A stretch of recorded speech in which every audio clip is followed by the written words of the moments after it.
Okay, hello and welcome again to Kitchen Refacers. Today's topic is going to be soft closed hinges. I just finished a job here and I thought I'd just mention to you folks that if you're comparing prices of different refacing jobs, one key component to look out for is the hardware that's going to be used in putting your doors up. These hinges that I'm showing you here on this video are called soft closed hinges. And if I close this door like this, you'll see slowly how this door closes, like very, very softly and very quietly.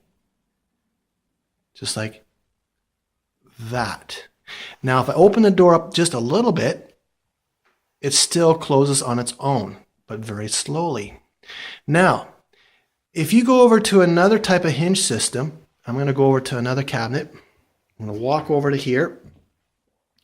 And I'm going to open up this door. This door is an offshore soft closed hinge. Now, when I close this door, it does this. But if you listen to this door when it opens, you hear that sound? The other hinge didn't do that.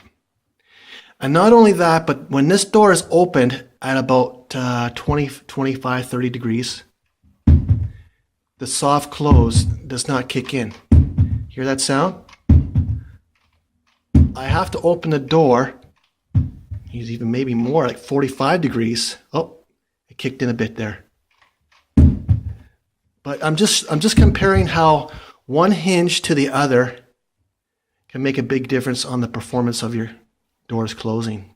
So I just thought I'd bring that to your attention, folks, when deciding whether to, use a good quality hinge in refacing your kitchen, or if you want to save the money with the competitor, they may end up using something like this.